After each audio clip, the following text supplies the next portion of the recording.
Hello, and welcome to Nonprofit Nation. I'm your host, Julia Campbell, and I'm going to sit down with nonprofit industry experts, fundraisers, marketers, and everyone in between to get real and discuss what it takes to build that movement that you've been dreaming of.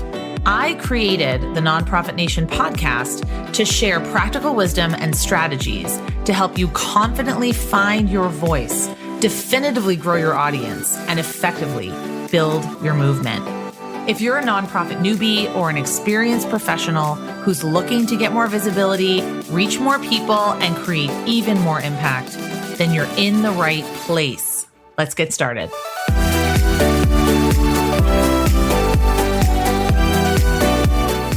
Hi, everyone. Welcome back to another episode of Nonprofit Nation. So thrilled that you could be here today listening. This is your host, Julia Campbell.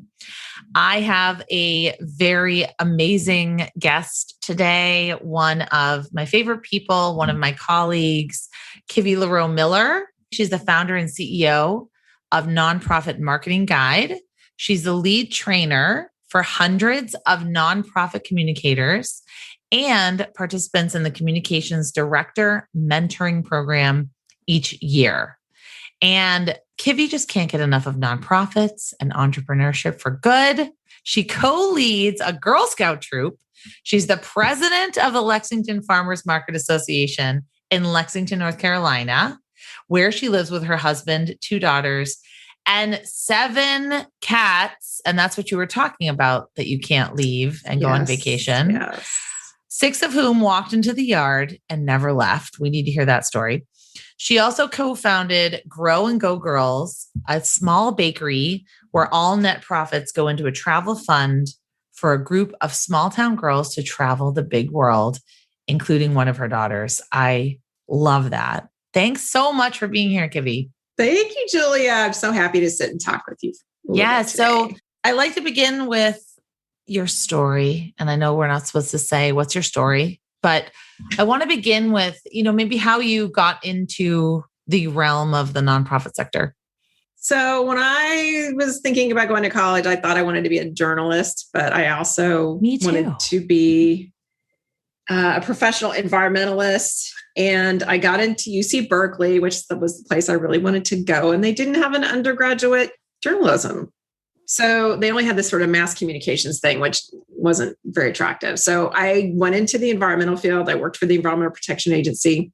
And then when I decided to move from California to the East Coast to be with my then boyfriend, now husband, I decided to start freelancing and kind of got back into the writing side of things and wrote for environmental nonprofits at first. And it just sort of blew up from there. I started doing work for other kinds of nonprofits outside the environmental sector, started doing a lot more than writing, basically ended up being what became the modern communications director for a number of nonprofits. This was about the same time that the internet became available to people. So it was a while ago.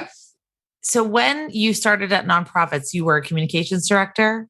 I was a consultant mostly. Oh, okay. But I acted as their communications director because, pre-internet, like 25 years ago, the comms folks and nonprofits were basically PR people, or they were managing print. It was basically print and traditional media.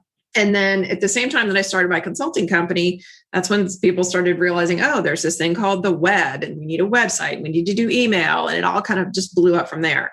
So I did a lot of that sort of first websites and first email programs for a number of nonprofits. And it just sort of, like I said, grew from there. Eventually, I got sick of having clients and sick of being a consultant and sort of flip-flop the business. So we do all training and coaching. I still have a few private clients each year, but it's a pretty small number. And, most of what we do is training and coaching. Yeah. Tell me about the training and coaching. It's the nonprofit, the Communications Director Mentoring Program. Yeah. So we do like one-off webinars too, where people can just sort of pop in and get the training that they want on any particular topic that we cover. But our kind of flagship program is the Communications Director Mentoring Program. And so it's a 6-month program that we run twice a year, and we get 16 people in each cohort. and they get to bond with each other and help each other. It's sort of a mutual aid kind of situation where people are really giving and getting. And then I'm also there to provide some additional training and perspective. And it's just a wonderful way for people to realize they're not alone in the work. That's one of the things I've really found is that most communications directors think they are alone, struggling with their problems in their nonprofit, and they're the only ones that have this. And they think everybody else must have it figured out. And of course, that's just totally wrong. Nobody's got it figured out. Everybody feels alone. What are some of the most common problems that you see in the mentoring program that people say? It's a lot of just really unrealistic expectations that are put on people and that people put on themselves. I find that most of the people that do the work we do, they're overachievers. It's a lot of perfectionism. They want to be able to say yes to everything. They want to be a team player. They really want to make a difference. And so they take on way more than they really should. And then that turns into this sort of self-perpetuating thing where people in their organization think they can do all of this work without additional support and help. And, it just leads to a lot of burnout and people feeling terrible about themselves and about their organizations and the work. And I'm always just sort of like pulling people back from the edge and helping them get more realistic. So that's a lot of what I do in the mentoring program, really. And I work with a lot of nonprofit marketers and fundraising directors or people that are both, right? that are both things, wearing many, many hats. What advice do you give them to talk to their directors, to talk to their higher ups in terms of if they're feeling really overwhelmed and burned out? I always start with do you know how to say no? There's 20 different ways to say no. So do you ever say no? And you'd be surprised how many people just have a really hard time saying no. They're people pleasers. Yeah. And we also just kind of get in this mindset that every idea is a good idea. Oh, right. And, in the communications world, it may be a good idea. It doesn't mean it's possible. Doesn't mean you should actually do it or you should do it now. And so it's a lot of encouraging people to really slow down the idea machines and to try to be more strategic and really prioritize and learn how to say, not yet, maybe never. Or maybe it's just not right for us. It's not right now. Right. Exactly. Instead of it's the default, which for a lot of folks is saying, okay, let me see if I can make that work. And it ends up just piling on all the work. And, when you spread yourself that thin, you don't really get anything amazing to happen. Because you're just spread too thin. You're doing too many things. So you just updated your pretty much seminal publication, the Nonprofit Marketing Guide. When was that originally published? It was 10 years ago? Oh, yeah. So it was 10 years ago when I started rewriting it. So I guess it's probably 11 years ago when it first came out at this point. So the second edition just came out this spring. And I rewrote, I'd say 70% of it. There were a few chapters I didn't touch much, but there's definitely a lot of new material, lots of new examples, really updated it. A lot has changed in the last 10 years. Yeah. What do you think? What are some of the biggest changes you've seen? Well, I think there's more sophistication right now about sort of strategy. So that was good. I was able to add a lot more of the strategic thinking into the book instead of just all the tactical, how to do the things. And then, of course, social media is completely different than it was 10 years ago. So that was fun to kind of go through and see, I was talking about that then. That thing doesn't even exist anymore, which is one of the reasons why the book had to be updated. I tried to be a little more careful about it this time, not to include anything that I thought might potentially disappear in 3 years. But yeah, I think it's got more. I think it's a better balance now of both the strategy and the tactics than it might have been 10 years ago. Okay. What are some of the biggest mistakes that nonprofits make when they're embarking on a marketing endeavor or a program? Yeah, I think it's a lot of mindset errors. It's not so much they made the thing the wrong color or whatever. I don't know. Yeah. I think people they get hung up on that. They get really, really hung up on that stuff. And it's just so irrelevant to the success of their work long term. So, I really try to encourage people to think, okay, what is it that you're really trying to achieve? And this is one of the things we're talking about a lot more in the mentoring program and also in our all access pass with our training materials is really thinking through the objectives of your work and what does success look like, instead of just doing all the stuff and hoping something magically good happens. Yep. But, that requires some really big conversations then about what's most important. And it's a lot of conversations, frankly, that a lot of executive directors and program staff are not willing to have. Mm-hmm. So that makes it really tough for communicators. Well, how do you recommend they start having these conversations? If you're a marketing director, I think it's definitely primarily my audience. Yeah. And a lot of people in your audience. I'm sure you talk a lot about creating a culture that embraces marketing. How can they best start? To start is just to start. I mean, honestly, like to be the one to raise the conversation. Mm-hmm. There are so many organizations that don't even have organizational strategic plans. So when you talk about communications strategy, it's like, well, what are you trying to achieve in your mission? And you probably wouldn't be surprised, Julia, but a lot of people are surprised that like the program staff don't have goals. Okay. Well, then how are we supposed to use communications and marketing to help the program achieve their goals if there aren't any goals? Yep. And then, we also get into a lot of hand-to-hand combat sometimes with our development colleagues. I absolutely love that term, hand-to-hand combat. I think it describes exactly what a lot of people go through. Yeah. And, like you said, there are a lot of the folks that we both coach that are doing both development and communications. But the reality is that a lot of communications directors are not responsible for fundraising. Mm-hmm. And so there's often this debate about, what does that look like and who's working for who, which is really it's all about power and control. And so sort of helping people navigate those conversations and to get back to why the organization exists and the mission work you're trying to do. Every time a fundraiser says, well, your job wouldn't exist without my job, it's just like, I just want to strangle people. It's like, can we get back to the mission, please? And talking about how we can all work together to do our part to achieve the goals of the organization. I think that's what's so interesting about your business and the books that you write. And for people that don't know, Kivi and her publishing company, Bold and Bright Media, published my second book, all around social media. And when we had the conversation, I thought that it was really interesting because you wanted me, and I completely agreed, to focus on marketing and how social media can be used to build a community of the engaged and not just used as an ATM or a transactional tool, or sort of, people see it as like you just turn it on and the money's going to kind of rain down. Right. So how did you choose to focus on marketing specifically as the thing that you wanted to teach nonprofits? Because I think it's good for everything nonprofits are trying to do. Marketing will help you raise money, yes, but it will also help you find people to use your programs and services. It will also help you change hearts and minds. Yes. So if you're doing advocacy work, you have to market that policy change or that cultural change that you're looking to bring about.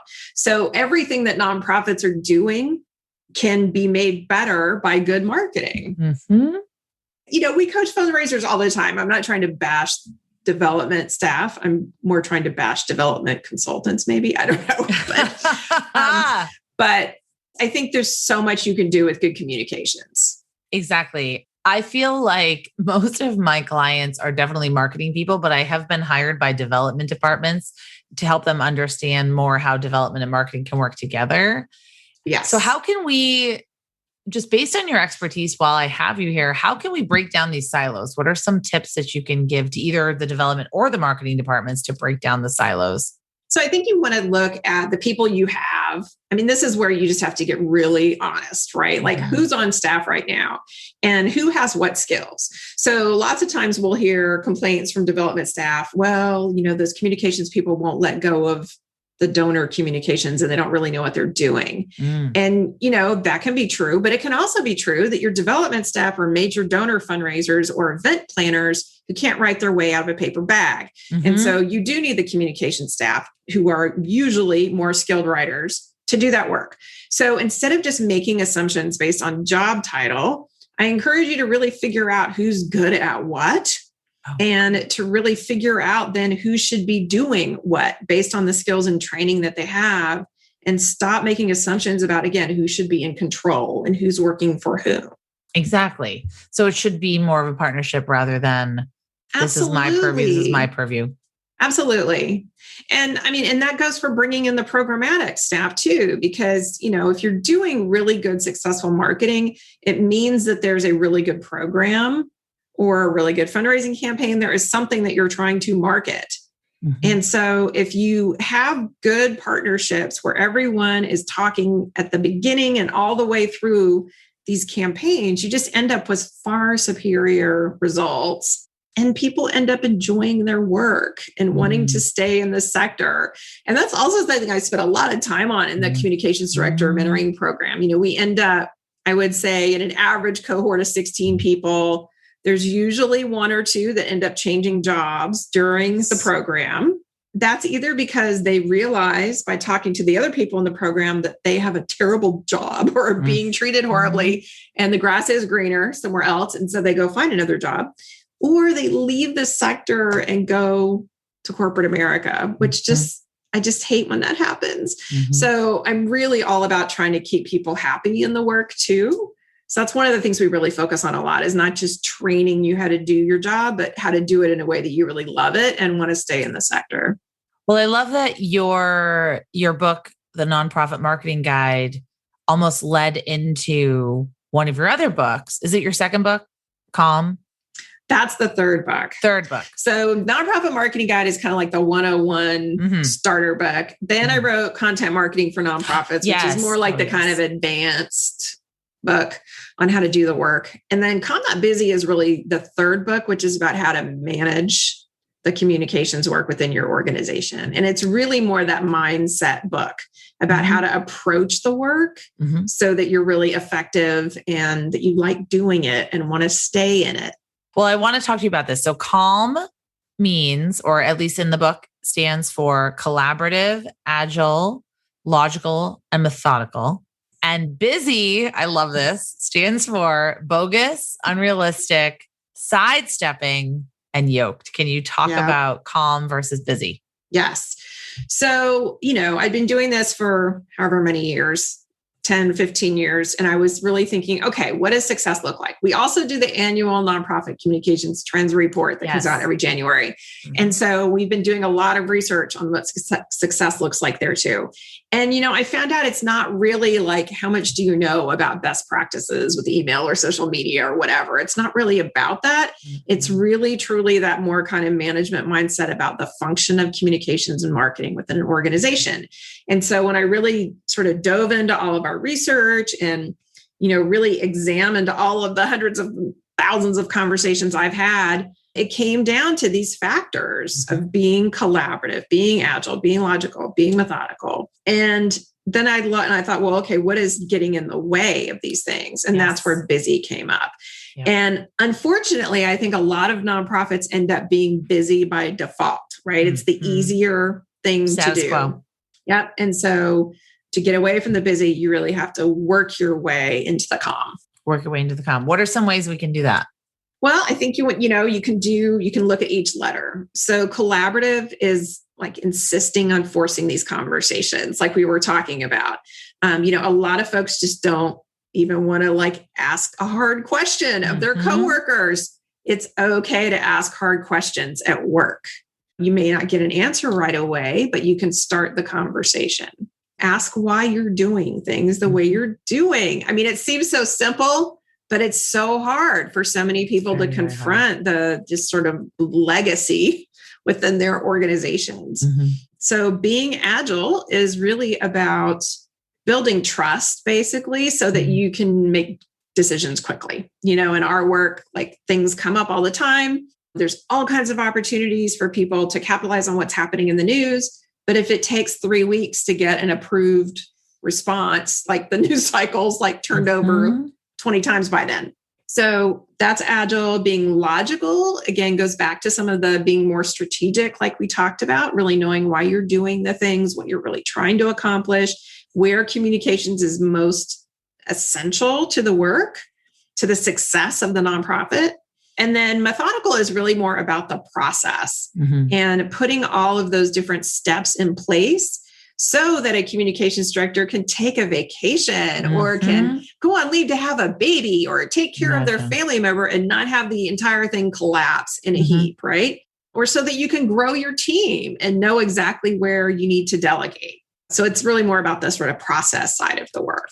And if you can do all these things, if you can be collaborative, agile, logical, and methodical, you are much more likely to be both successful in terms of the actual results of your work, but to also enjoy the work and to feel good about the work that you're doing and to want to stay in it. Hey there.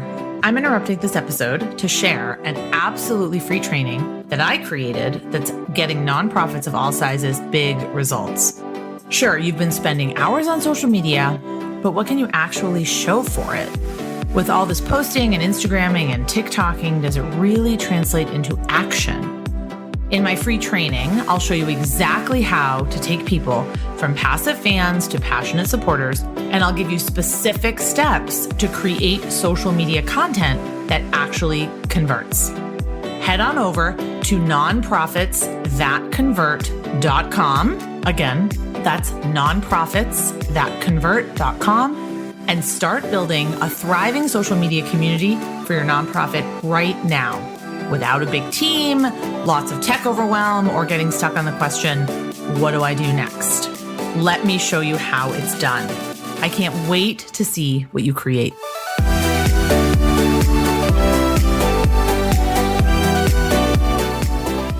How did you coach your clients in 2020? So I know we're just going to laugh and crawl under a blanket because I know that for me, especially, a lot of my clients are pretty small. They are very risk averse. They do not want to discuss anything quote unquote controversial, although literally everything is controversial. Like you say, I like trees. Right. That's controversial. Yeah. How do you coach your nonprofit clients on marketing in such a divisive, politically charged, completely almost upended climate? Well, I think the divisive, politically charged in the pandemic are actually two different things in a way. Yeah, two sides of like a coin. Yeah. I mean, the good thing about the pandemic was that everything had to go online.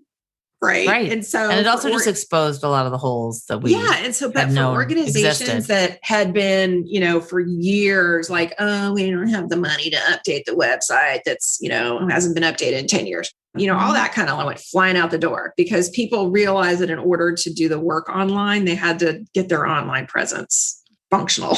And so, we saw a lot of investment in doing things like getting your website straightened out and upgrading your social media and your email tools and all of that. So I think that was a positive silver lining to all of that. We saw a lot more collaboration. So, a number of our clients where like before they were never able to get their program staff to do like a Facebook Live, just impossible. No. All of a sudden, because they're working at home and they're getting used to using Zoom and they're getting used to seeing their mug on camera through Zoom for work all day, every day. Now these people are suddenly willing to do Facebook Lives for their communication staff. Wow.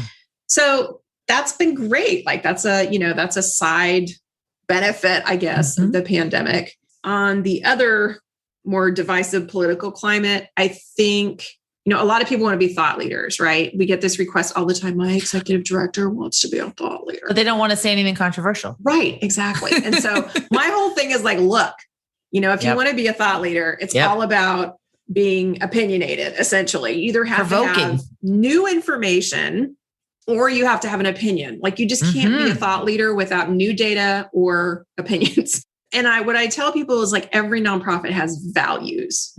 Doesn't mean they're necessarily political, but you wouldn't exist as an organization if there weren't values. Right. There's no reason to create a nonprofit unless there is something wrong that needs to be fixed. Yes. And every time you say there is something wrong and something is right, those are value laden, statements. Yes. So every nonprofit has values. The question is how hard you're willing to lean into them. Yes. And if you have the spine to stand up to the feedback that you'll get.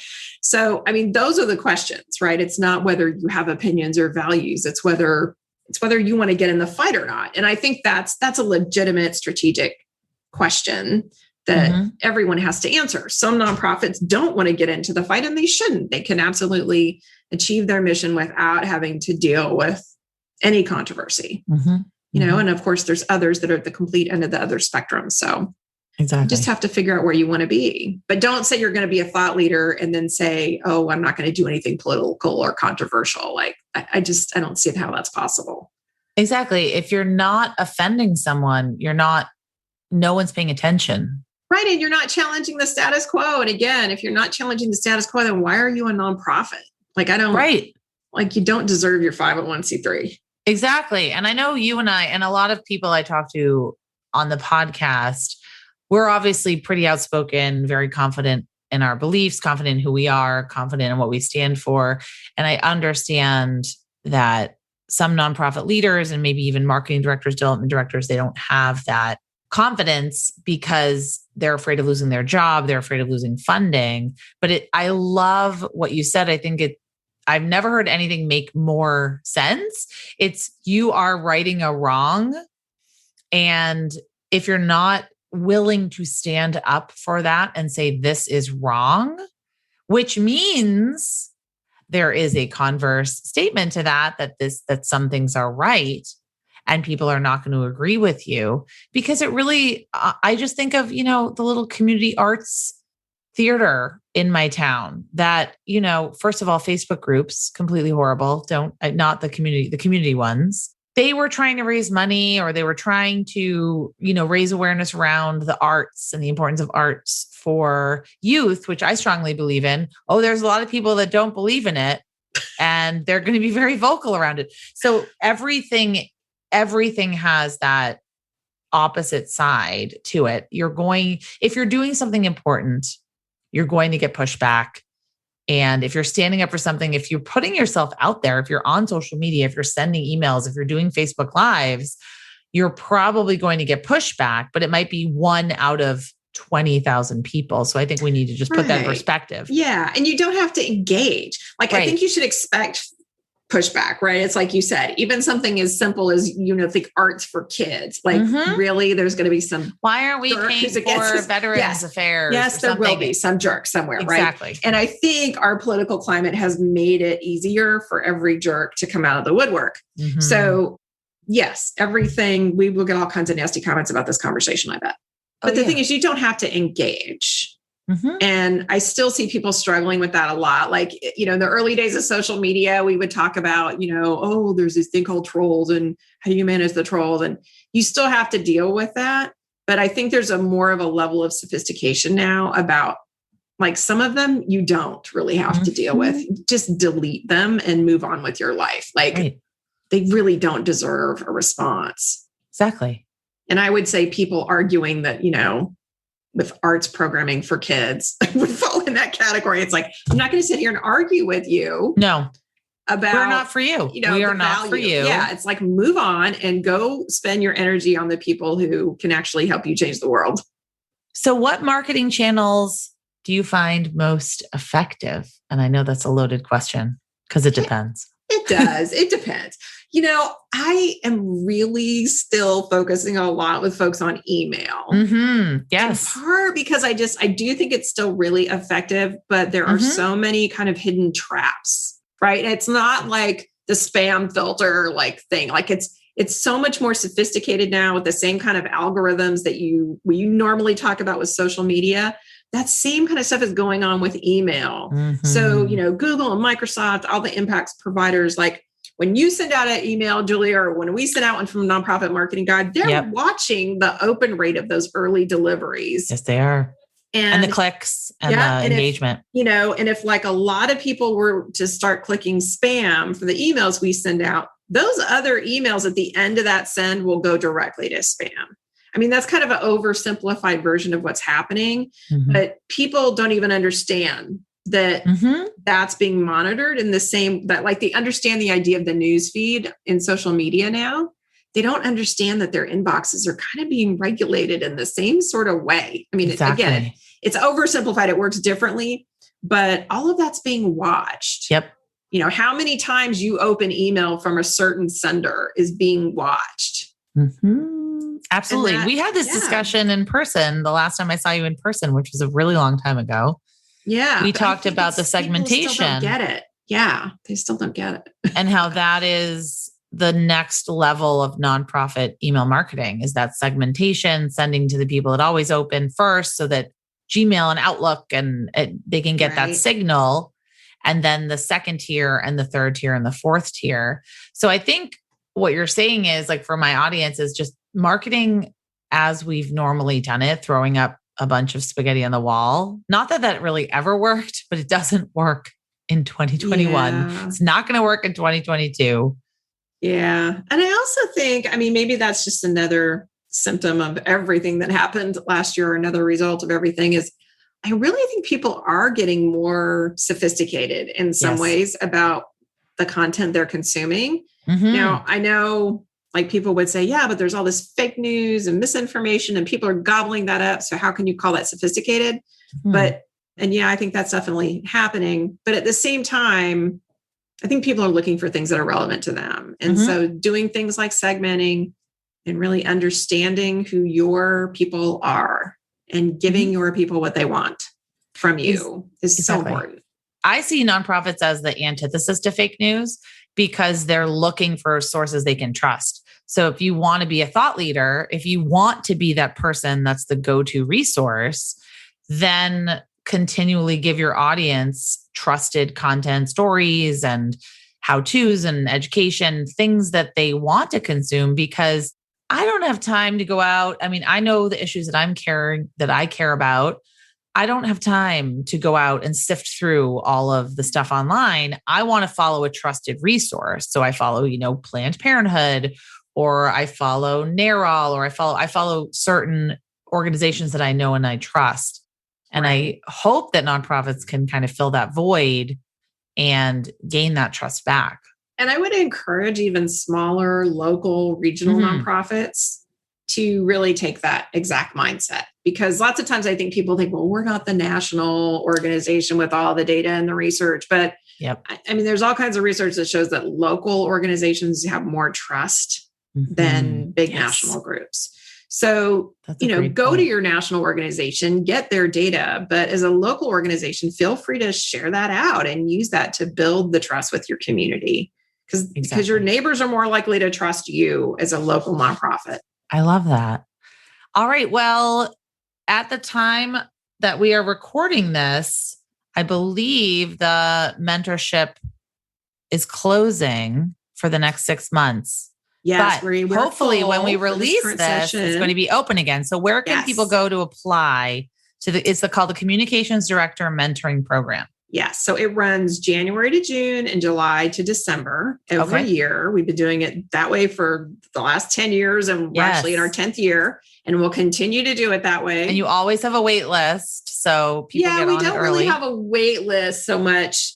Like you don't get first dibs or anything when we open, but we let people know. We open up for the January session in mid-October. We open up for the one that starts in July and mid-April. Okay. And, the day we open up, there's always 3 or 4 people who register immediately because they've been waiting. So watch for that for sure. If you're interested it's a 6-month program, 16 nonprofit communications directors from around the world, really. I mean, it's primarily North America, but we occasionally get some international participants as well.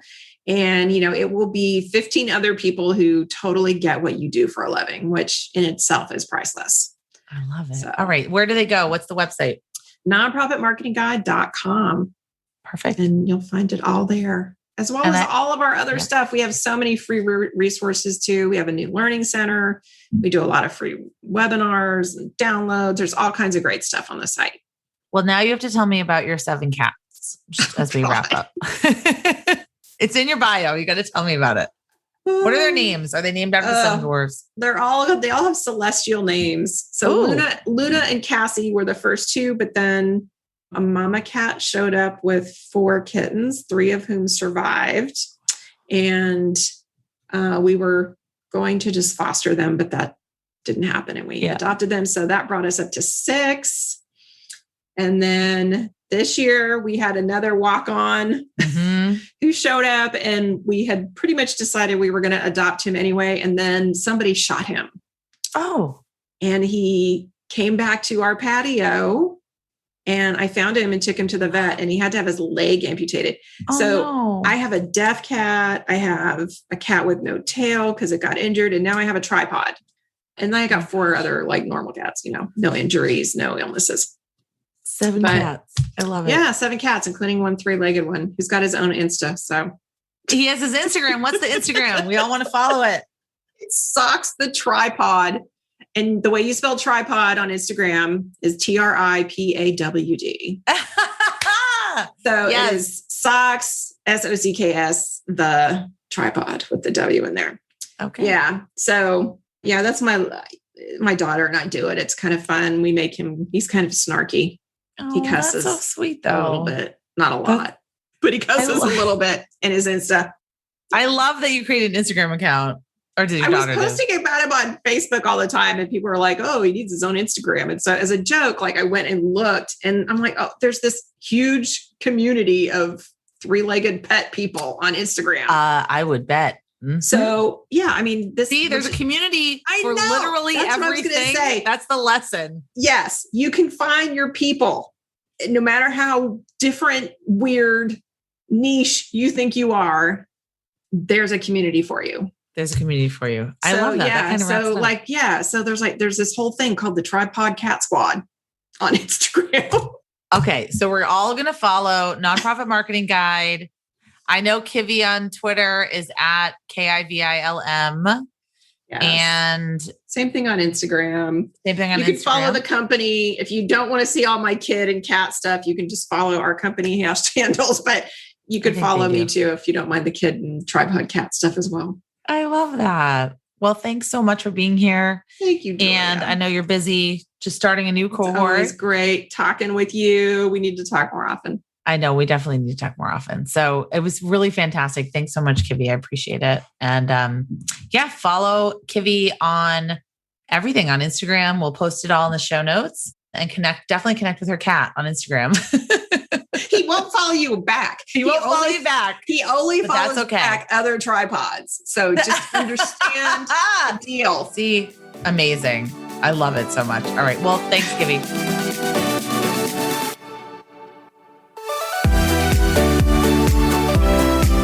Well, hey there. I wanted to say thank you for tuning into my show and for listening all the way to the end.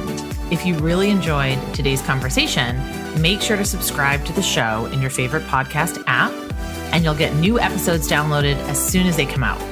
I would love if you left me a rating or a review, because this tells other people that my podcast is worth listening to.